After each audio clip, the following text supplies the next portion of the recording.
tardes, profesor. Buenas tardes, compañeros.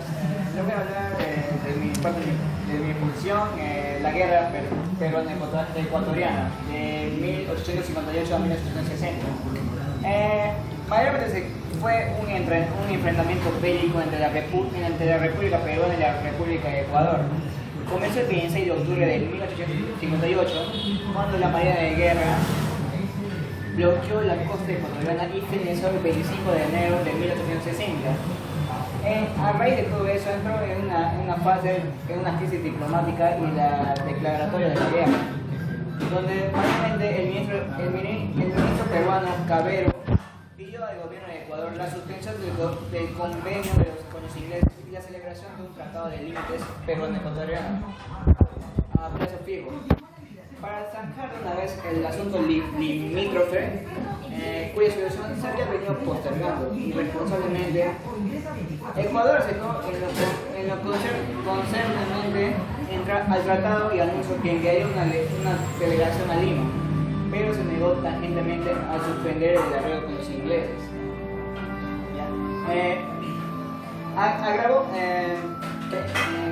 Agravó más el conflicto la llegada a Quito de un ejemplar de la Gaceta Oficial de Bogotá, en la cual se publicó un comunicado del cónsul granadino en Quito, donde este se revelaba que Cavero le había anunciado que el Perú ocuparía a Guayaquil para obligar al Ecuador a llegar a un arreglo. El representante de Ecuador en Lima recibió también sus pasaportes. Ramón García aseguró que él no quería la guerra con Ecuador, sino simplemente la caída de Robles y de Urbina. En Ecuador la oposición a estos dos políticos era también violenta, encabezada por Gabriel García Moreno y Pedro Moncayo. Por ley del 26 de octubre de 1858, el Congreso peruano autorizó al gobierno de Castilla a emplear toda medida, inclusive a la guerra, para obtener satisfacción de parte del Ecuador. Mayormente esta guerra causó muchas causas mediante el conflicto, que mayormente fueron la cesión hecha por el Ecuador de sus acreedores ingleses de terrenos que pertenecen a Perú, las injurias oficiales contra el gobierno y el pueblo peruano y los atropellos, vejaciones y hostilidades de que fueron víctimas muchos connacionales. El otro conflicto también fue el apoyo de los insurrectos de este país y el conflicto suscitado alrededor del ministro Cavero. El bloqueo peruano de la costa ecuatoriana mayormente fue una escuadra de la Marina de Guerra de Perú con 5.000 hombres a bordo, bajo el mando del vicealmirante Ignacio Marriategui y Tellería. Bloqueó la costa ecuatoriana, afectando principalmente a Guayaquil, que estaba al mando del general ecuatoriano Guillermo Franco. Un incidente ocurrido en este puerto llevó a Marriategui a declarar rotas las hostilidades el 12 de agosto de 1859. Pero el presidente Castilla dejó sin efecto esta declaratoria el día 26. Mayormente entre Castilla y Franco hicieron negociaciones donde Ramón Castilla invitó al jefe supremo de Guayas, general Guillermo Franco, a conferenciar a bordo del buque de guerra de Amazonas. Allí acordaron suspender las operaciones de guerra y convocar a los cuatro gobiernos del Ecuador establecidos durante su guerra civil para elegir un gobierno general que se entendiera con Castilla y firmara la paz. El 1 de enero de 1860 se verificó en Guayaquil la reunión de los 8 representantes de los 4 gobiernos, acordando estos autorizar el general Guillermo Franco para reunirse con el mariscal Ramón Castilla, sin alternar en forma alguna los límites de los dos países. Pero Franco rechazó aceptar condiciones el 3 de enero. El tratado de Mapasingue. Los representantes de Castilla y Franco, señores Manuel Morales y Nicolás Estrada, efectivamente suscribieron el tratado de Mapasingue el 25 de enero de 1860 en la pequeña localidad del mismo nombre, bajo los términos de este tratado. Se restablecieron las buenas relaciones entre ambas repúblicas. Asimismo, el Ecuador declaró nula la venta de territorios peruanos a los creadores británicos. Conoció la validez del Real Cédula de 1802. El Perú no cobró gastos de campaña y más bien En agradecimiento de las atenciones recibidas en Guayaquil, Castilla regaló uniformes, calzados y fusiles a las tropas ecuatorianas que las carecían. Rechazó, sin embargo, la solicitud que le hizo Franco para combatir juntos a García Moreno. Para Ecuador, el Tratado de Mapatzingue Mapatzingue tuvo una inmensa repercusión, pues pese a su derogatoria, sentó un precedente muy grave en su artículo 6, que daba aceptado este plano de rectificación de los límites con el Perú en la región amazónica. Entre tanto, estas aceptan por tales límites los que emanan del útil possibilities. Reconocer el artículo 5 del Tratado del 22 de septiembre de 1929 entre Colombia y Perú, y que tenían los antiguos virreinatos de Perú y Santa Fe, conforme a la Real Cédula el 15 de julio de 1802. Buenas tardes, profesor, compañeros. Yo soy Ana Elizabeth Silva Peso y voy a estar hablando sobre el conflicto de la Pedrera, que fue más que todo un conjunto de escamuzas fronterizas presentadas en 1911 entre Colombia y Perú, por la posesión de un amplio territorio de la selva del Amazonas. Estas dos naciones entraron en conflicto en primer lugar. Bueno, mientras Colombia se encontraba en plena guerra de los 1000 días, en Perú se desarrollaba una empresa cauchera muy ambiciosa, poco a poco adentrándose en territorios ajenos, en territorios colombianos, tales como el Putumayo, el Napo, el Caquetá. Entonces, esta empresa, aparte de entrar en territorios ajenos, fue muchas veces denunciada por maltrato a los indígenas, fue denunciada, acusada de mutilaciones, violaciones, tratos inhumanos a estas personas. Entonces, tanto era su afán que llegó a controlar gran parte del Putumayo, e incluso expulsando a autoridades colombianas, y el gobierno colombiano no tomaba mucha atención al asunto. De hecho, hicieron un convenio llamado Modus Vivendi, en el cual la respuesta de Perú fue el incumplimiento de las autoridades peruanas. Entonces, poco a poco fue adentrándose más a los territorios colombianos, tales que en un momento decidió por invadir Caquetá. Ahí es cuando Colombia toma la gravedad del asunto, ¿no? Las personas colombianas empiezan a darle la debida importancia. Empiezan Ernesto de Arias, o denominado El Loco. Esta persona repartía volantes en las calles de Bogotá,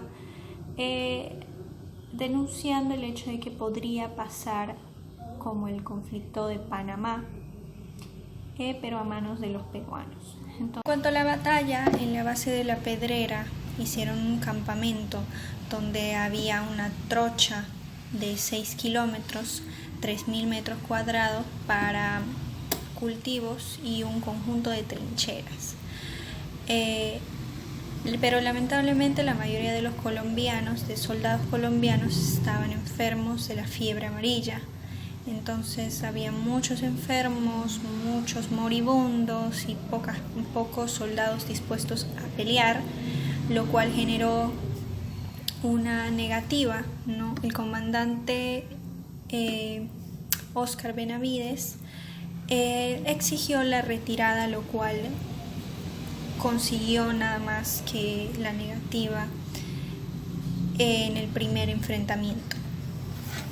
El 11 de julio, 11 soldados desde las trincheras rechazaron el ataque de 4 lanchas de artillería con 500 hombres. Tras 2 horas de combate, la avería de la lancha provocó la retirada de Benavides. 11 de julio a las 11:30 se realizó un nuevo ataque que también fue repelido con éxito por Gamboa. 43 soldados colombianos combatieron con éxito, pero el general enfermó, entonces se organizó la retirada. El 13 de julio se comunicó por telegrama a la Presidencia de la República explicando la situación. El general Valencia afirmó haber provocado 47 bajas a los peruanos. El embajador peruano fue apedreada el 4 de octubre. Empezó una batalla diplomática con su canciller Enrique Olaya Herrera. Por otro lado, las Fuerzas Armadas peruanas sufrieron una epidemia de beriberi y fiebre amarilla que hizo perder hasta 30 hombres al día. Eso además dio lugar a una reacción de la opinión pública peruana y exigió pues la retirada de sus hombres. El 16 de octubre las tropas se retiraron de la Pedrera y Colombia reafirmó su dominio y su soberanía sobre los territorios de Caquetá. El 6 de noviembre se declaró terminado el incidente y se normalizaron las relaciones entre Colombia y Perú. Consecuencias de este hecho, pues no muchas. De hecho, este conflicto pasó al olvido. Se considera una pequeña pelea entre naciones hermanas. Y bueno, cabe recalcar que el incidente de la Pedrera pudo afirmar el dominio que tenía, la superioridad local que tenía Perú en la zona en cuestión. Colombia carecía de presencia naval, pero después de este conflicto fue reconocida y pudiera tener cierta cantidad de fuerzas en la Pedrera y Puerto Córdoba. Bien, continuando con la exposición sobre los conflictos de Perú en contra de las naciones de Colombia y Ecuador, tenemos una que la nación peruana enfrentó con los militares ecuatorianos. Bien, se trata de el conflicto de Alto Comaina, o como muchos lo conocen, como el Falsa Pasquilla. Bien, este se llevó a cabo con la denuncia del presidente del Perú, que aquel entonces era el señor Fernando Belaúnde Terry, el año 1981, el 22 de enero.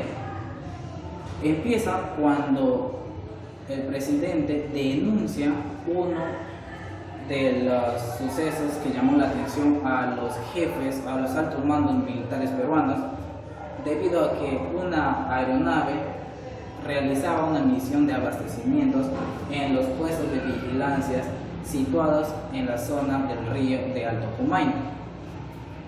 Es entonces que el presidente del Perú ordenó una inspección inmediata del territorio peruano. En ese caso ordenó a los altos mandos a inspeccionar, a realizar detalladamente una conclusión de lo que estaba sucediendo en los territorios peruanos. Es entonces donde se llega a la conclusión y la información llega al presidente que se encontraban 3 plantas, 3 infraestructuras ecuatorianas en territorio peruano. Se había encontrado 3 plantas de vigilancia, el cual contaban con una infraestructura muy desarrollada. Es por ello que el presidente denuncia el sobrepaso del límite, la violación del territorio por parte de Ecuador.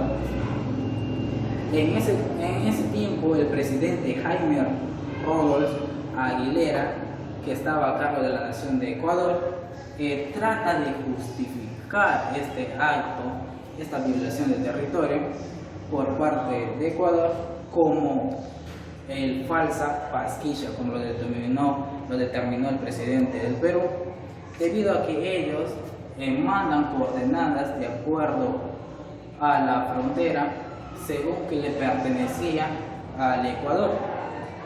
En realidad sí existía la localidad de Pasquilla. Sin embargo, el punto donde se encontraban las plantas de control por parte de Ecuador eran territorio peruano. Es así que se le considera un ataque y una violación por parte de Ecuador a los territorios del Perú con una mentira y no tenían una justificación estable. En base a diversas interpretaciones, se logró entender que este formaba parte de una estrategia política, diplomática y militar, debido a que en el año 1941 se firma el Tratado de Paz y Límite en base a la supervisión norteamericana y brasilera y la conformación de algunos países sudamericanos para respetar los límites y las fronteras de ambas naciones, que en este caso es Perú y Ecuador. Pero Ecuador rompe ese tratado, viola. Es ahí donde demuestra la rebeldía política que tenía sobre el tratado y no el agrado sobre algunos territorios que formaban parte del Perú. Es por eso que invade. Asimismo, se logró identificar que habían invadido las plantas antiguas. En este caso tenemos al punto de control, que era el Mirador, donde se encontraba la mayor parte del ejército peruano, pero como no contaban con recursos de abastecimiento, habían desalojado ese lugar y ahí habían entrado los militares ecuatorianos. En esta se logró también apreciar que los propósitos eran totalmente políticos, debido a que la tierra o el territorio que pertenecía al Perú no contaba con riquezas y también era improductiva y agreste. Esto quiere decir que no generaba alguna riqueza específica al Estado peruano, no contaba con producción de minerales o algunas frutas o diversas fuentes de ingreso a la economía del Perú. Es así que el Perú, mediante el presidente, determinó que este significó más que un conflicto bélico, un conflicto diplomático y una rebeldía militar por parte de Ecuador. Tanto así que inmediatamente, en base a las diversas investigaciones que realizó el presidente, ordenó y denunció al tratado, que en este caso se encuentra encargado la nación de Estados Unidos sobre el Tratado de Paz y Límite, para el desalojo inmediato de las fuerzas militares ecuatorianas sobre el territorio del Perú, lo cual el Estado ecuatoriano tuvo que acatar, y el Perú nuevamente hizo respetar el territorio peruano y su frontera. En sí se puede apreciar que el Perú salió victorioso tras este conflicto, debido a que logró hacer respetar los territorios y no presentaron ninguna pérdida, tanto militares y económicas. Eso sería todo sobre el conflicto de Alto Cumaná. Bueno, compañeros, siguiendo con el tema, conflicto de Alto Cenepa, 1995. Al igual que el conflicto del Alto Comaina, ocurrido en 1981, fue un conflicto armado porque no hubo declaración oficial de guerra entre ambos países, ni llegó a generalizarse porque toda la frontera, ya que estuvo focalizada en la cuenca del río Cenepa, habiéndose llevado a cabo en dicho lugar las operaciones militares, estos en territorio peruano, territorio que, si bien se hallaba delimitado en su totalidad, no estaba completamente demarcado por Ecuador en 1951. Suspendió unilateralmente el proceso demarcatorio. El conflicto se inicia el 26 de enero de 1995, cuando la patrulla Roosevelt se integra por 20 hombres del Batallón de Infantería de la Selva, Callao, número 25 de la 5ª División de Infantería de la Selva de la 5ª Región Militar del Ejército del Perú, que realizaba las labores de construcción de un helipuerto en la zona de la quebrada Fachín, en la cabecera del río Cenepa, en la zona oriental de la cordillera del Cóndor, en territorio peruano. Es atacado desde el aire por helicóptero artillado. Perú respondería el ataque, pues en la tarde del 27 de enero de 1995 arribaron a la base Ciro Alegría, procedentes del río Guayaga. El viernes 27 de enero de 1995, tropas peruanas del Batallón de Inglaterra, de la Selva Callao número 25 y de Regimiento de Blindada, Teniente Coronel José Buenaventurada Sepúlveda Fernández, número 113, recuperan para el Perú el puesto de vigilancia ubicado en la naciente del río Cenepa, que Ecuador denominó Cueva de los Tallos. El 13 de febrero de 1995, el presidente peruano Alberto Fujimori, en un mensaje a la nación transmitido por la televisión peruana, anunció la recuperación de la base Falso Tihuinza por tropas de infantería de ejército del Perú y declaró unilateralmente, a partir del mediodía del 14 de febrero de 1995, un cese en las hostilidades en la frontera del norte. El 17 de febrero de 1995 se firma la Declaración de Paz de Itamaraty, en Brasil, que dispone la separación de fuerzas de ambos países. El 28 de febrero de 1995 firma entre los países la Declaración de Montevideo, poniéndose fin al conflicto, el mismo que sería posteriormente resuelto con la intervención de Argentina, Chile, Brasil y Estados Unidos, países garantes del Protocolo de la Paz, Amistad y Límites de Río de Janeiro, firmado el 29 de enero de 1942. Gracias, compañeros.